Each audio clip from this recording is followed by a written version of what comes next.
Hi, എൻ്റെ പേര് അഫ Fathima. ബ്രില്യൻറ്റിൻ്റെ +1 bridge കോഴ്സിൽ പഠിക്കുന്ന സ്റ്റുഡൻ്റാണ്.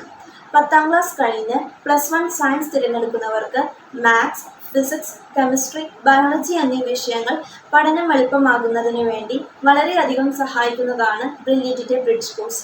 എല്ലാ ടീച്ചേഴ്സും നമുക്കെല്ലാവർക്കും മനസ്സിലാകും വിധം സിമ്പിളായും കോംപ്രഹെൻസീവായിട്ടുമാണ് ക്ലാസ്സുകൾ എടുത്തു നൽകുന്നത്. ഇതോടൊപ്പം ഓരോ ടോപ്പിക് അവസാനിക്കുമ്പോഴും അത് റിലേറ്റഡ് ആയിട്ടുള്ള ക്വസ്റ്റ്യൻസും കൂടാതെ എക്സാംസും നടത്തി വരുന്നു. ഇത് നാം പഠിച്ച കാര്യങ്ങൾ നമ്മളെ മറക്കാതെ സൂക്ഷിക്കാൻ ഹെൽപ്പ് ചെയ്യുന്നതാണ്. ഇത് കൂടാതെ എൻട്രൻസിൽ താല്പര്യമുള്ളവർക്ക് അത് റിലേറ്റഡ് ആയിട്ടുള്ള ക്വസ്റ്റ്യൻസും ടീച്ചേഴ്സ് ആഡ് ചെയ്യുന്നുണ്ട്. ഈ ക്ലാസ്സുകളിലൂടെ +1 പഠനം ഭയം കൂടാതെ കോൺഫിഡൻ്റ് ആയി പഠിക്കാൻ നമ്മെ സഹായിക്കും. Thank you. എൻട്രൻസ് സംബന്ധമായ വാർത്തകളും അപ്ഡേഷനുകളും ഏറ്റവും വേഗം ആധികാരികമായി അറിയാൻ ബ്രില്യൻറ്റ് സ്റ്റഡി സെന്റർ പാല യൂട്യൂബ് ചാനൽ സബ്സ്ക്രൈബ് ചെയ്യുക. ബെല്ലൈക്കൺ അമർത്തുക. ഈ വീഡിയോ മറ്റു സുഹൃത്തുക്കളിലേക്ക് മാക്സിമം ഷെയർ ചെയ്യുക.